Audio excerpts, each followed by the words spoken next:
আওয়ামী লীগ ভোটে এলে আপত্তি নেই, তবে গণহত্যার বিচার হতে হবে। দ্রুততম সময়ের মধ্যে নির্বাচন দাবি করে আসছে বিএনপি। তবে সংস্কারের জন্য অন্তর্বর্তী সরকারকে যৌক্তিক সময় দেওয়ার কথা বলছে দলটি। সংস্কার ও নির্বাচন প্রশ্নে বিএনপির মহাসচিব মির্জা ফখরুল ইসলাম আলমগীরের সঙ্গে কথা বলেছে প্রথম আলো। ঢাকার গুলশানে বিএনপির চেয়ারপারসনের কার্যালয়ে তার সাক্ষাৎকার নিয়েছেন কাদের কল্লোল ও সেলিম জাহিদ। মির্জা ফখরুল ইসলাম আলমগীর বলেন, এখনই পুরোপুরি মূল্যায়ন করার সময় এসেছে বলে আমি মনে করি না। কারণ ১-১.৫ মাস খুবই অল্প সময়ে। আর পরিবর্তনের পর যে সরকার এসেছে, সেই সরকারের অবস্থান, শক্তি ও সক্ষমতা তো আমাদের বুঝতে হবে। এই সরকারের প্রধান উপদেষ্টা ডক্টর মোহাম্মদ ইউনূস খুব জনপ্রিয় মানুষ। এদেশের মানুষ ও সারা পৃথিবী তাকে শ্রদ্ধা করে। কিন্তু রাষ্ট্র পরিচালনার ক্ষেত্রে প্রশাসনিক ও রাজনৈতিক দিক থেকে তার সেরকম কোনো অভিজ্ঞতা নেই। তবে তিনি তার সর্বোচ্চ দিয়ে চেষ্টা করছেন। দ্বিতীয়ত, সরকারের অন্যদের মধ্যে ৩-৪ জন বাদ দিয়ে বাকিদের সেভাবে সরকার পরিচালনার অভিজ্ঞতা নেই। এর মধ্যে তারা কিছু ভালো ব্যবস্থা নিয়েছেন। তবে একটা জায়গায় আমার খটকা আছে, তারা সংস্কারের জন্য যে ৬টি কমিশন করলেন, এটা করার আগে তাদের রাজনৈতিক দলগুলোর সঙ্গে কথা বলা উচিত ছিল। একটা বিষয় হচ্ছে, রাজনীতিকে সম্পূর্ণভাবে এড়িয়ে যাওয়ার একটা প্রবণতা লক্ষণীয়। এখানে রাজনৈতিক দলগুলোর সঙ্গে কথা বলতে হবে, তাদের মতামত জানতে হবে এবং তার ভিত্তিতে সরকার এগোতে পারবে। সাংবাদিকেরা মির্জা ফখরুলকে প্রশ্ন করে, গণ অভ্যুত্থানে মানুষ আসলে কী চেয়েছে, এখন কী চাইছে?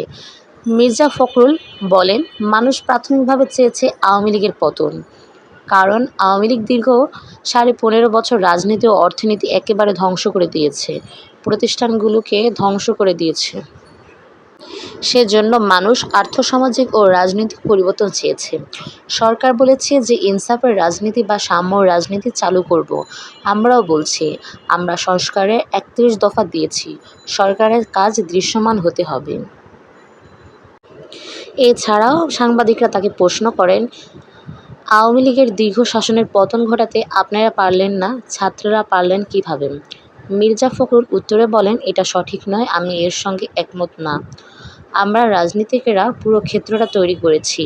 জুলাই এই আন্দোলন শুরুর আগ পর্যন্ত আপনারা দেখেছেন আমরা কিভাবে আন্দোলন করেছি। এমনকি এই জুলাইয়ে সবার আগে জেলে গেছে আমাদের লোকজন।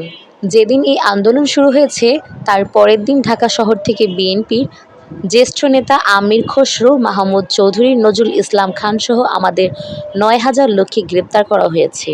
এই আন্দোলনে আমাদের হিসাব মতে ৪২২ জন বিএনপির নেতাকর্মী সমর্থক নিহত হয়েছেন। আন্দোলনের ক্ষেত্রটা পুরোপুরিভাবে তৈরি করা। এখানে ছাত্ররা এসেছে কোটা আন্দোলন নিয়ে। সেই কোটা আন্দোলনটাকে মিসহ্যান্ডলিং সঠিকভাবে মোকাবেলা করতে পারে আওয়ামী লীগ। সেটা না হলে এই আন্দোলন কোন পর্যায়ে যেত তা বলা মুশকিল।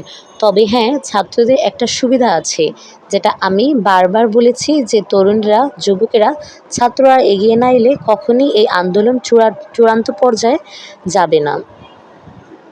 এরকম নতুন নতুন প্রতিদিন তথ্য পেতে আমাদের চ্যানেলটি সাবস্ক্রাইব করুন, লাইক, কমেন্ট এবং শেয়ার দিয়ে পাশেই থাকুন। ধন্যবাদ। সবাই ভালো থাকুন।